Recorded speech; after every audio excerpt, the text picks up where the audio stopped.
The wagon creaked under strain as it rolled along the uneven track, the reds emanating from years of wear. The hooves of the amulet were steady in the late afternoon heat. The light was dry and slanting, stretching long shadows from each meager roadside tree into the road. The distant hills lay still in the mist, and a fine layer of dust floated in the air, kicked up in a loose wake behind the wagon. Silasard, 38 years old, was at the helm. His face was lined by years of wind, sun, and silence. He wore a plain beige shirt, faded at the seams, a brown coat that had endured at least 3 winters, and boots he had resoled himself with scraps of leather. His eyes, sharp and watchful, remained fixed on the track, though nothing moved for miles. He was not a man who ever let his guard down, even in the middle of the countryside. He had come down from his farm that morning to trade some fodder and a few tins of coffee. The old trading post in Furnace Fork was drying out. Half the shelves were empty. The shopkeeper was too drunk at noon to count the coins properly. Silas had left quietly, as always. He never stayed in town long, never spoke more than necessary. He had no family left and didn't seek companionship. The last time he tried, it had cost him more than he let on. That was 5 years ago. Since then, survival had been the only plan. The woman appeared shortly after crossing the drying stream. She walked along the edge of the road, barefoot, her legs straight, her back upright, even though she looked as if she had slept in days. Her hair was long, black and tousled, falling freely over her shoulders, and her arms were pressed tightly against a small bundle wrapped in a greenhouse skin. Her dress, a natural, simple color, showed worn shoulders and frayed seams at the sleeves. One moccasin was almost split open at the side. She didn't look up when he approached. She didn't signal, just kept walking. Silas slowed the mule down. He didn't speak right away. He was content to watch her from the wagon. She finally stopped, standing a few paces away, her eyes downcast, her breathing irregular and controlled. "Are you going far?" he asked, his voice low. She nodded once. "North." He studied her hands, rough but not trembling. No ring, no weapons, no bag other than the package. "Do you have food?" She didn't answer, but the way she clutched the package told him enough. He pointed to the wagon's platform.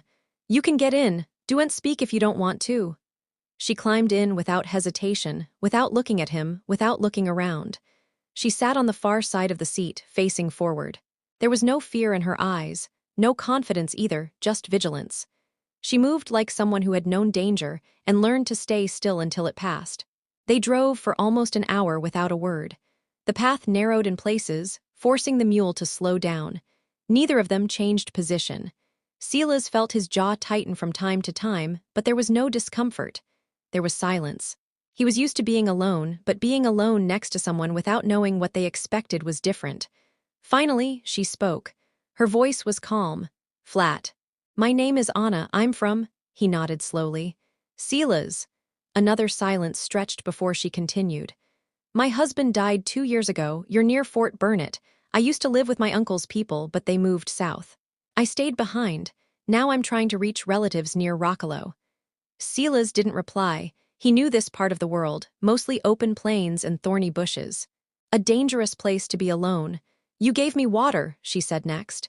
"You are carrying me across the land." "That means something." He glanced over. She wasn't looking at him. She stared straight ahead, her hands resting steadily on her bundle. "What does it mean?" he asked, already guessing the answer. "Among my people," she said, "it means you have taken responsibility for me. You carried me. You fed me, you protected me. That means marriage, not a day." Now he didn't flinch, just stared down the wagon track ahead. Jaw clenched, the reindeer loose in his fingers. "I expect nothing that you don't freely give," she added. "But I won't pretend it hasn't happened." They were approaching the cabin now, just beyond a low ridge where the trees thinned. The place wasn't much. A small barn, a fenced pasture, a one-room house with a sloping tin roof and a smoking chimney blocked with clay. No one came here without a reason. That was why he had stayed. Silas slowed the mule and stopped the wagon near the barn.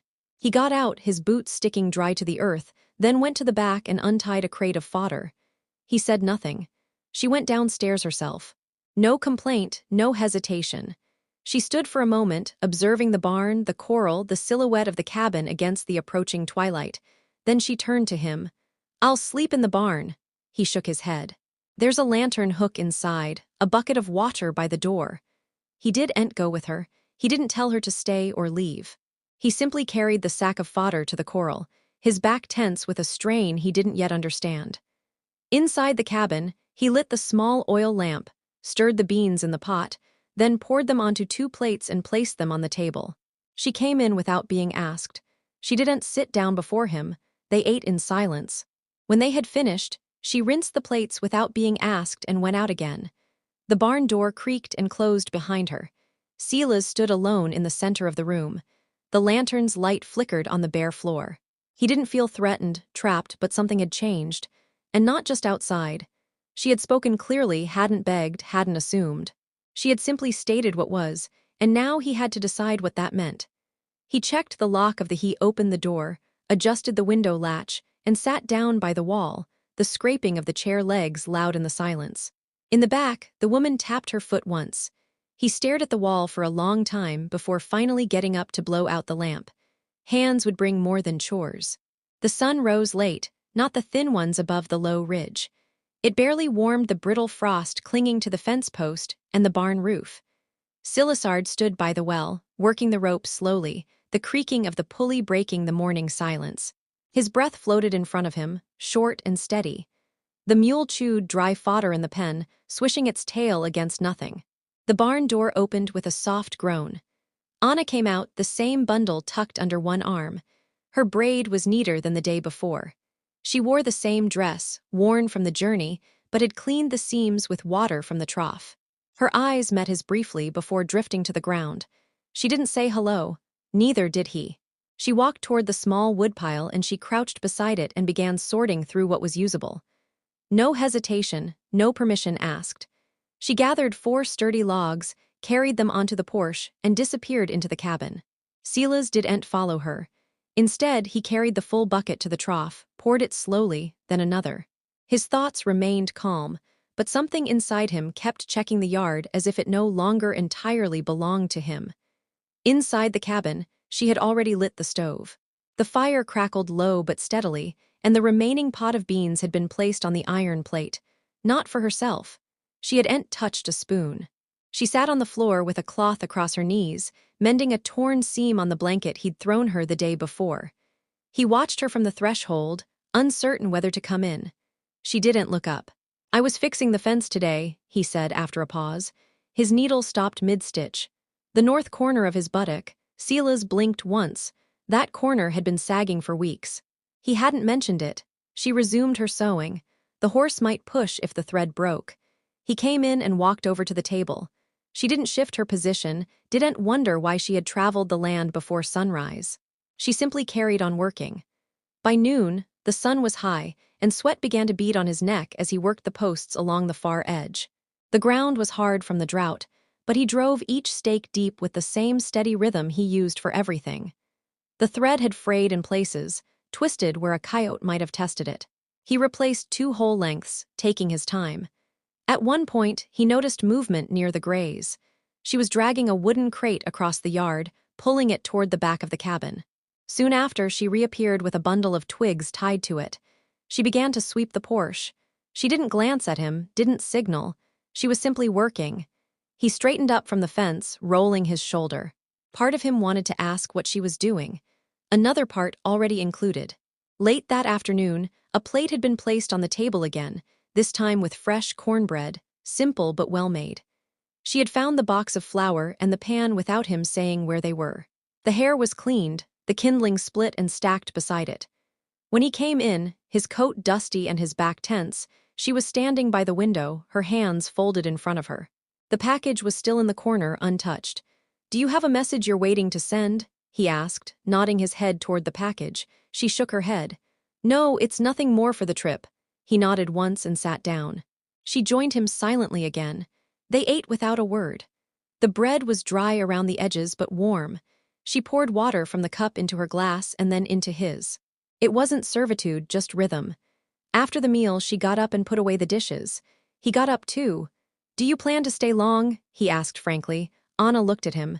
Not gently, not harshly, just still. "I've already resté, rapin de tel. Set nuit la, ln alapa dans la giarchi." Au lieu de cela, elle prit la couverture, la pose juste à l'intérieur du mur de la cabine, prise de la porte, pas prise du poêle. Elle la déroula et assassit. Pas de questions passées, pas de défis lancés. Silas si tenait de l'autre côté de la pièce prise de l'armoire, uncertain de si quil en pensate. Vous avez dit que votre pupil voit ça différemment, dit-il en fin. À propos de si quan hom doit. Elle ni si leva pas, ni baissa pas les yeux, si contenta de répondre. Si en est pas une question de devoir, c'est une question de savoir si qui a été fait, et de ne pas prétendre que ça n'y elle a pas été. Il s'appuya contre le comptoir, les bras croisés. Je n'y suis pas sûr d'avoir jamais voulu quelque chose de permanent, admit-il. Sa voix était égale. Vous avez déjà choisi, quand vous avez arrêté le chariot. Personne n'y parle pendant un long moment. Le vent raclait faiblement contre les murs de la cabine. Enfin, il hacha la terre une fois et si dirigia vers le poêle, attissant le feu bas pour la nuit. Il n'y lui dit pas de partir. Elle n'y demanda pas si elle pouvait rester. Les limites n'étaient pas tracées cette nuit-là. Elles étaient comprises. La lumière du matin rampait lentement, pale sur les planches du sol, touchant les bottes usées prises de la porte, et la table, au grain rugu marqué par des années d'utilisation. Si la soirée était déjà dehors, les manches de chemise relevées de la vapeur montante de la tasse de café en étaient dans sa main. Il s'y tenait prise de la cloture du coral, regardant la molfouine autour de la brevoire. Son manteau pendait un poteau de cloture de la pausière accroché aux épaules de la veille. À l'intérieur, Annika balayait le sol de la cabine avec des mouvements réguliers et égaux. Elle en avait pas beaucoup dormi. Lui non plus, mais aucun ni la mentionna. Il en avait eu aucun mot quand il s'était révélé, juste le froissement des couvertures pliées, le poil de et le son de l'eau puissé dans le saut. Il s'y tenait à distance par la routine. Silas vérifia les sangles de cure pendu à la barre de sel, les frottant avec de l'huile, et vérifiant les coutures. Il n'y jeta pas un regard vers la fenêtre, mais il savait quel passait devant du foys. Elle n'était pas jetée. Elle observait les motifs. Il reconnaissait celle de ses propres habitudes. Elle sortit après un moment, portant la pile cabossée, et les jouissiettes en atteinte. Elle traversa la cour, trouva le bassin de lavage derrière la grange, et travailla avec des mouvements pratiqués. Pas un mot prononcé, mais elle n'y semblait pas perdue. Il essayait la nuit monta en étrir, testant la semblance installant. Le sentir de la crête doit erder vérifié, dit-il platement, ajustant les rents. Elle essuya ses mains sèches sur sa jupe, ni hacha pas la terte, ni fronça pas les sourcils, si contenta de s'y tourner et de marcher vers la cabine, sa posture inchangée. Il chevau vers l'ouest au-delà de la basse élévation, et dans la pente de la colline, où les buissons s'émerveillant, entre les effleurements de pierre. Le vent était plus froid, régulier et le ciel avait un bord gris. Il vérifia le sentir où il bifurquait vers le ruisseau, scrutant les signs de trac, d'animox, ou de coupes fraîches, dans la pausière. Il y avait eu des rumeurs de bandits passant prise de stonelo, mais pas de vrais problems encore. Pourtant, il n'y faisait pas confiance aux étens du commis. Chaque pas de sa beau semblait plus fort dans le silence. De retour à la cabine, Annika empilait du bois prise du porche, triant les bonnes coupes des humides. Elle sortit une petite acte de derrière le tonneau, et fendit du petit bois. Ses mouvements concentrés et mesurés. Elle s'arrêta une fois pour regarder dans la direction où Silas était parti, puis reprit la tâche. Quand il revint passer midi, la sur le long de son col et une fine coupure sur la main d'une branche épineux, elle était assise sur la marque du porche, enfilant un cordon de cure, dans une sangle de botte de carré. Elle n'y s'y leva pas, ni la salua pas, continua juste à travailler. Il descendit de cheval, attacha la nullo podo et passa devant elle vers la pompe. Il remplit la tasse en atteinte et bu lentement. La coupure piquait. Vous avez vérifié la cloture? Demanda-t-il les utaugers sur la sangle. La crête éclair, le ruisseau bas, le vent apporter de la fumée prise de la falaise. Bien que ça pouvait erder un feu de camp. El hoa vaguement la terte, puis s'y leva et s'y dirigia à l'intérieur. Quand il la suivit minutes plus tard, un chiffon fries étaient passés sur la table à côté d'un bol d'eau bouillie et d'une bande de tissu propre. Il n'y demanda pas, assassit et nettoie la coupure lui-même. Plus tard, pendant qu'il réparait unlocké de clôture cassée, elle revint des collins derrière la cabine avec de sons sauvages, et une demi-poche de herbe à feu. Elle les posa sur la table sans parler, puis s'agenouilla pour s'y laver les mains au saut. Silas remarqua ses ongles propres avec soin. Elle n'agissait pas comme une invitée. Elle n'agissait pas comme une pause non plus. Elle s'y comportait comme quelqu'un, apprenant le poids d'un lieu avant de le revendiquer. Ils mangeront séparément ce soir-là. Il prit son assiette sur la porche, regardant le ciel s'assombrir. Elle resta prise du poil, mangeant lentement, les yeux sur la boîte à feu. Ensuite, il apporta le saut, remplit le bassin et s'y tint prise de la porte. Elle s'y leva aussi. J'ai pu prendre la grange ce soir, dit-elle calmement. Pas besoin, répondit-il. Elle n'argumenta pas, ni le remercia pas. Elle plia sa couverture à nouveau, et la posa au merme endroit qu'avant prise de la porte, à portée de vue de l'entrée. Il at le fut sans commentaire, sortit son manteau du crochet, et assassit prise de la fenêtre pendant un long moment. Huilant le fusil quil, en avait pas touché depuis des semaines. Ils n'y parleront plus cette nuit-là.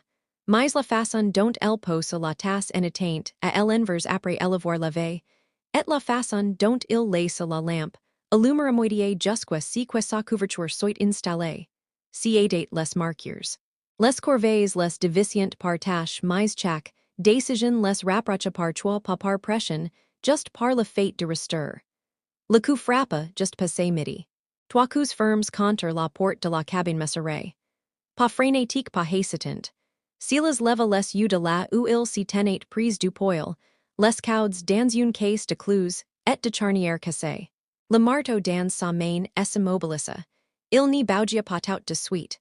Anna le regarda depuis la table. Elle avait traité des herbes séchées en petits paquets, les attachant chacun avec des fils de roseau. Ses yeux n'y s'écarquilleront pas, mais sa posture changea. Pas de pour, de la préparation. Le coup frappe à nouveau, plus fort cette fois. Silas posa le marteau sans un mot, marcha vers la porte et elle ouvrit lentement. Un homme grand s'y tenait dehors, maigre et couvert de poussière. Le visage embargué sous un chapeau sombre. Son manteau était taqué par le voyage, le col relevé haut, et une main repassait prise de la crosse, d'un revolver rentré dans un holster craquelé. Ses yeux passeront devant Silas, et s'y poseront brièvement sur la femme à l'intérieur avant de revenir à la porte. Gn attendis pas de compagnie aussi loin. El homme dit ton plan est pas agressif. Vous êtes Silas Ward. Silas n'y répondit pas tout de suite. Sa main resta sur le cadre de la porte. Ça dépend qui demande. Travis Kane répondit el homme. J'ai entendu que vous pourriez avoir besoin d'aide pour le fret au printemps. On Emma dit que vous avez des terres qui valent la peine d'être traversée. Silas sortit, ferma la porte derrière lui d'un tourage silencia et croisa les bras. Gn'embauche pas, dit-il franchement. Can elle étudia un moment? Vous avez du bétail, vous avez des clochers. J'imagine que vous n'y travaillez pas tout sa seul. Pas besoin d'un partenaire, dit Silas. Gni pas dit que j'y voulais en erder un. Ils restaurant ainsi un moment, le silence s'installant l'erd entre eux. Can déplacer son poids, laissant son regard dérivé vers l'enclos où la nulle passait persuisement. Le ciel avait commencé à s'y couvrir, jetant la cour dans une ombre pale. J'ai vu des signs prise de la ville falaise, ajouta can. Quelqu'un camp en haut, pourrait erder des cavaliers du sentier sud. J'y pensais que vous voudriez savoir. Silas séacha brièvement la terte. J'ai apprécié l'avertissement. Can s'y tourne à moitié vers son cheval puis s'arrêta. Vous avez de la compagnie, dit-il. Pas comme une question. Elle restait ici, répondit Silas. Pas de jugement, dit Kane en montant. Mais en ces temps, les gens posent des questions sur qui appartient ou. Silas n'y répondit pas. Can claqua la langue et partit sans un mot de plus. La poussière montait derrière les sabots alors qu'il disparaissait sur le sentier d'où il était venu. À l'intérieur, Annika avait repris son travail. Bien quandes paces a été mis de côté, oublié amis attache. Elle leva les yeux quand essaie la centre. Il n'y assassit pas. Il versa de l'eau d'une crutch dans la tasse en éteint et la but entièrement avant de parler. Un vagabond voulait du travail.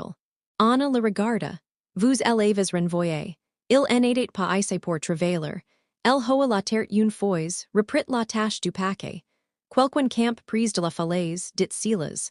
Il pourrait avoir surveillé notre sentir.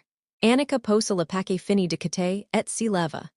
Elle traversa la mer du fond, tira son paquet de bien proche, le détacha pour la première fois depuis son arrivée. À l'intérieur, il y avait trois objets. Un caudo à la de fur enveloppé dans un tissu, une petite cassou de farine de maïs, et une petite figurine sculptée laissée par des années de manipulation. Elle les posa soigneusement puis roula le paquet serré à nouveau. G pu partir si sa tire le danger, dit-elle. Si ma présence ici rend cet endroit moins sûr. Si les sequet la terre une fois ferment, vous n'y partez pas, savoir tête commis, vous n'y mida.